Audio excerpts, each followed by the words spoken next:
किसी के माई के लाल में दम नहीं है कि यहाँ तक मार्केट आते हुए आपको ना देखने को मिले। यहाँ से आपको मार्केट जाते हुए देखने को मिल सकती है नीचे साइड। यहाँ से हमें एक भारी गिरावट मार्केट में देखने को मिलेगी। इसको मार्केट 100% लेने जाएगी ही जाएगी, मेरी गारंटी है।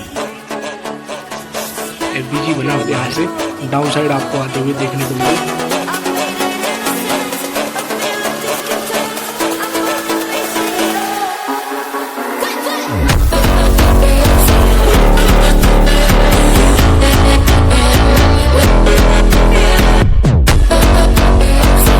So hello and welcome back guys. आज अपना हम देखने वाले हैं वीकली एनालिसिस। वीक पे हमारा क्या अपना पॉइंट ऑफ व्यू रहेगा, क्या हमारी राय रह सकती है वीक को लेके। वैसे अभी मैं बताऊं, अभी जो मैंने कल मार्क किए थे आपको दिखाता हूं। कल मैं छोटा सा देख रहा था कि क्या अभी मार्केट का सिचुएशन बन सकता है, मतलब अभी आगे आने वाली कंडीशन क्या रह सकती है। क्यों? क्योंकि हमें डायरेक्शन पता करना बहुत ज़रूरी होता है। आपका नहीं पता, मेरा तो रहता है कि डायरेक्शन जब तक मुझे नहीं पता होगा मैं ट्रेड नहीं करूँगा। सो बेसिकली अभी के लिए अगर देखा जाए तो देखिए, मैंने पॉइंट लगाए हुए थे, आपको वन डे पे चल के दिखाता हूँ। ओके, सो ये किए, देखिए ये था, हाँ ये अभी बचा हुआ है 4 आवर का एक एफवीजी। ए के नीचे बचा हुआ एक रिमेन छोटा सा टैप तो हो गया था ये एफवीजी, लेकिन ये क्या हुआ था, इस पे हल्का सा रह गया था। और ए के बचाई हुई लो रेजिस्टेंस लिक्विडिटी, एलआरएस मतलब लो रेजिस्टेंस लिक्विडिटी। आप ये लिक्विडिटी का आपको कॉन्सेप्ट समझना है तो इस वाली वीडियो में आप जाके देख सकते हैं, मैंने बहुत अच्छे समझाए हुए लो रेजिस्टेंस लिक्विडिटी। और यहाँ पे है लिक्विडिटी पूल डबल बॉटम। तो यहाँ से मुझे बहुत सारी कन्फर्मेशन मिल रही है कि मार्केट आपको यहाँ तक जाते हुए देखने को मिल सकता है प्रॉबली भाई। लेकिन इतना नीचे, मतलब कहना चाहिए अभी यहाँ से 10,000 पॉइंट नीचे आना बहुत बड़ी बात हो जाएगी, लगभग 1000 पिप्स बहुत ज़्यादा। लेकिन बिटकॉइन के लिए कोई बात नहीं, यहाँ तक अगर यहाँ तक आता है तब हमें मिलेगा श्योर शॉर्ट कन्फर्मेशन कि अब मार्केट ऊपर जाएगी। और यहाँ से भी मिल सकता है, लेकिन तभी मिलेगा जब कोई, मैंने आपको कल बताए थे जो स्ट्रक्चर, अगर आपने कल की वीडियो देखी हो, नहीं देखी तो जाके चेकआउट कर सकते हैं। ये वाली कि कैसे मार्केट पर जाके उठ सकता है, मैंने डाला था बिटकॉइन कहाँ से उठेगा, ये वाले इस पर आप जाके चेकआउट कर सकते हैं। अगर हम वीकली की बात करें तो देखिए, वीक की शुरुआत हम वीक की कैंडल से करनी होगी, डे की कैंडल से हम नहीं कर सकते। वीक की शुरुआत ये आज कल तक ये कहानी ख़त्म हो जाएगी। और आप देखिए वीक पर भी देखें तो ये सारे पीओवी जो आप मैं यहाँ पे बता रहा हूँ, ये देखिए क्या, ये डबल बॉटम टाइप स्ट्रक्चर बना हुआ है। तो यहाँ पे भर भर के लिक्विडिटी जमा हुई है।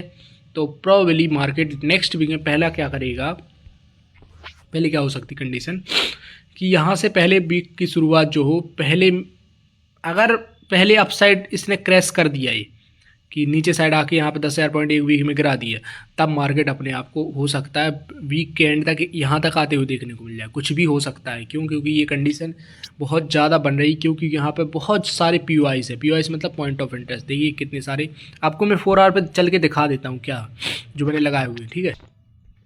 सो ये है, हम कहाँ पे, ये कौन सा महीना है, ये चल रहा है अप्रैल में जब मार्केट कुछ 80,000 के लमसम गई थी तो इसने एफवीजी छोड़े थे। देखो ये जो मैंने लगाया था एफवीजी, ये जो 4 आवर का, ये एफवीजी। और इसमें कंफर्मेशन क्यों है, क्योंकि ये बीपीआर रेंज दिख रही है आपको, ये वाली देखो कितने सारे, 2 एफवीजी तो ओवरलैप कर रहा है, साथ में तीसरा भी कर रहा है। तो ये ओवरलैपिंग एफवीजी के कारण यहाँ पे क्या मिल रहा है हमें, एक बीपीआर रेंज। तो मार्केट का ये बहुत, मतलब कहना चाहिए 90% केसेस में होता है कि इस पर मार्केट टैप करने आता है ऐसे।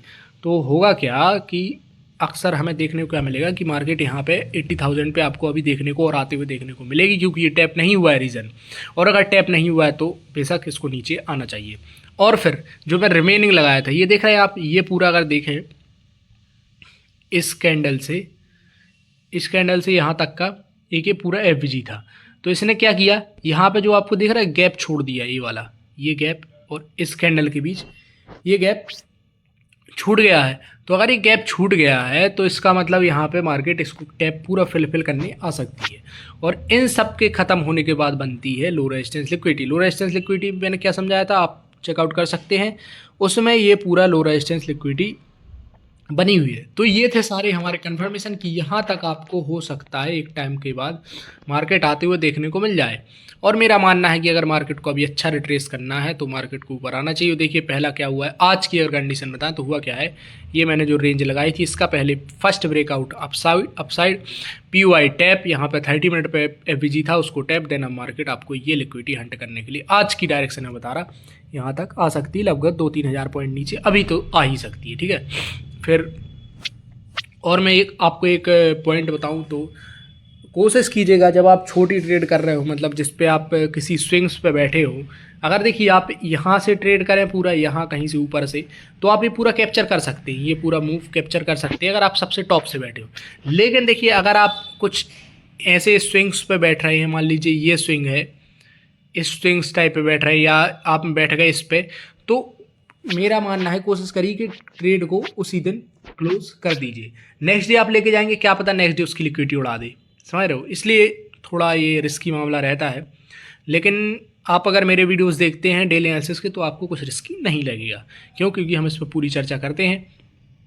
और अगर बातचीत करें आज की, तो आज का पहला देखिए अगर डे से शुरुआत की जाए तो डे ने पहला शुरुआत अपसाइड की है, उसके बाद रिएक्शन लिया है, तो प्रोबेबली चांस है कि मार्केट इस कैंडल की, क्योंकि इनसाइड बार में, लेकिन फिर भी इस कैंडल तक का, क्योंकि यहाँ पर लो बना हुआ है डबल बॉटम टाइप, तो यहाँ पर ये टारगेट तो कर ही सकता है। और अगर यहाँ पर नहीं स्टॉप होता है तो मार्केट यहाँ तक तो आपको जाते हुए देखने को मिलेगी। लेकिन मेरा मानना है कि डायरेक्ट यहाँ पर ना जाए, थोड़ा सा पहले शॉर्ट पुल बैक, हल्का सा वीक के लिए विक बनाए एक डे पे, देन अगेन डाउन साइड, ऐसा कुछ मेरा मानना रहेगा।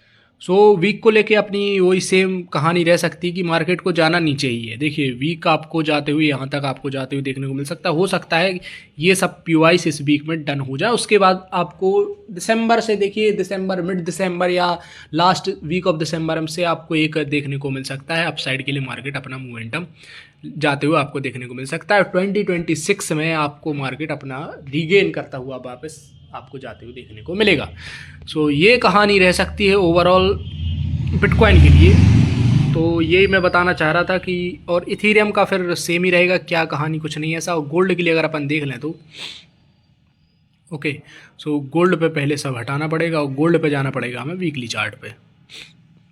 वैसे गोल्ड को मैं देख नहीं रहा हूँ आजकल ज़्यादा, क्योंकि मैं बिटकॉइन में ही मज़े ले रहा हूँ। क्यों, आपको पता ही है बिटकॉइन इतना अच्छा चल रहा है तो हमें उसी पे फोकस करना चाहिए। लेकिन फ़िलहाल के लिए अगर देखें तो इसने FVG टैप नहीं किया है, हाँ नहीं किया, तो मार्केट इसको लेने भी आ सकती है। वीक में क्या रहेगा कि नेक्स्ट वीक का टारगेट यहाँ तक 3800 तक आपको कुछ 3850 3850 तक आपको मार्केट जाते हुए गोल्ड देखने को मिल सकता है नेक्स्ट वीक में।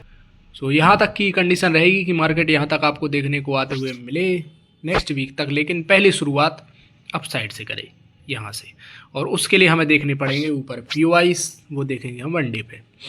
ओके, तो वनडे पे हमें कुछ ऐसा नहीं है, 4 आवर पे तो होगा ठीक है। ओके, देखिए 4 आवर पे हमने कहा हमें मिल गया, क्या मिल गया, ये रिमेनिंग FVG। सो यहाँ तक आपको पहले मार्केट आते हुए देखने को मिलेगी। लाइक क्या स्ट्रक्चर रहेगा कि देखिए, ये मैं वीकली एनालिसिस के हिसाब से अगर बताऊँ तो पहले आपको गोल्ड जो है, ये जो रिमेनिंग FVG बचा हुआ है यहाँ पे, इसको जाते हुए देखने को मिलेगी, ये लेगी, और उसके बाद आपको अगेन डाउन साइड यहाँ तक 3850 के समथिंग आपको आते हुए देखने को मिल सकता है। नेक्स्ट वीक का टारगेट अपना रह सकता है। तो फिलहाल के लिए क्यों, क्योंकि उसका रीज़न है गोल्ड ने बना दी है बहुत तगड़ी रेंज, और अगर रेंज का पहला ब्रेकआउट, देखिए ऐसा नहीं है कि डाउन साइड अगर पहला ब्रेकआउट हो गया तो ये लिक्विडिटी जाएगी, या पहला सीधा यही जाएगा, फिर आपको अपसाइड जाते हुए देखने को मिलेगा। यहाँ से रिवर्सल भी मिल सकता है, ऐसा नहीं है। इसका डिपेंड करता है कि मूव पहला ब्रेकआउट किस साइड हो रहा है। अगर ब्रेकआउट अपसाइड हो जाता है तब मजे ही मजे हैं, तो फिर डाउन साइड का 100% श्योर हो जाएगा। अगर नीचे भी मिलता है तो भी हमें कोई दिक्कत नहीं, यहाँ तक कि PUI इसको लेने आएगी और मार्केट अपसाइड मूव कर देगी। सो होप करता हूँ आपको ये सारी बातें समझ में आई हो, दिमाग पे चढ़ गई होंगी कि क्या कैसे करना है। रेंज के बाद पहला मूव अक्सर फेक होता है, उसके बाद हमें ट्रेड करना होता है, उससे प्लान करना होता है, ठीक है। सो ये रहेगा अपना बिटकॉइन और गोल्ड को लेके पूरी बातचीत। तो मिलते हैं कल अपने डेली एनालिसिस के साथ, बने रहिए और नए कुछ स्ट्रेटजी, नए सेटअप, नए विज़न के साथ। तब तक के लिए अपना ख्याल रखिए। Have a good day.